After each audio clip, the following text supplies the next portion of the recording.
When cancer treatments end, many patients feel that their lives will go back to normal fairly quickly, but that's not always the case. And it can be frustrating when your side effects linger longer than you expect. The most common long-term physical side effects among cancer survivors are fatigue, chemobrain, lymphedema, peripheral neuropathy, and aches and pains in the muscles and joints. All of these can be treated either by your medical team or with good self-care. Emotional responses are common too. Many people feel anxious, sad, stressed, or a little bit lost after their active care is over. Time helps, and so does talking to somebody about it. You take the opportunity after what you've been through to kind of reassess your whole life in general.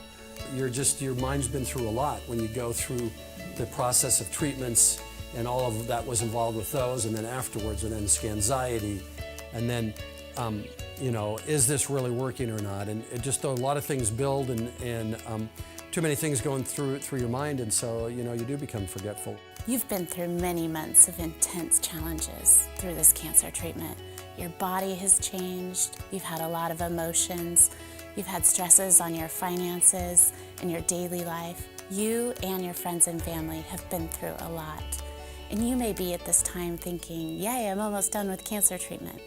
But the reality may be very different. A lot of times managing your symptoms can be dependent on how well you're taking care of yourself. And you'll read this and you'll hear this, if not from your doctor, but from some of your other caregivers or care helpers, is that rest is so important. And the one thing I would really recommend is just really get on top of a super good, super healthy diet. Many of us sort of undervalue. We go back to eating the same kinds of foods. Maybe those are what we're comfortable eating, or those are what we know how to cook. But sometimes this demands really kind of an overhaul of your nutrition and your diet experience.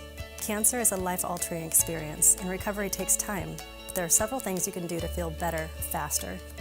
Be gentle with yourself and understand that all of this is a normal part of recovery. Do what you can to be good to your body. Eat healthy foods in moderate portions and get some exercise every day. Make time to feed your spirit with the things that enrich you. Talk to people who understand what you've been through, such as a survivor support group or an oncology social worker. Give yourself time to process what you've been through and to allow the physical effects of your treatment to wear off.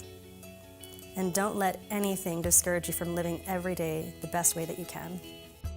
I learned that, possibly I can be the answer to my own cancer by being empowered and engaged and asking all the questions I need to ask and seeking out the information I need. Yeah, one thing that really keeps me motivated to fight through this cancer is my grandchildren. They would ask me about being sick and about my hair being gone and all that. And then they would hug me and tell me how much they loved me and said I was still beautiful. After being cancer-free for 13 years, I feel pretty good, pretty hopeful, pretty excited about living. I think my mantra is I just take the day as it's given to me and live day by day and kind of make the most of each day that's given to me. As I continue my journey in my life, I realize that sometimes we win and sometimes we learn. Cancer has been a great teacher for me, and I hope it is for you. You've been diagnosed with a serious disease, and you've lived to talk about it. That's a pretty powerful statement. Remembering that will give you the strength that you didn't know that you had.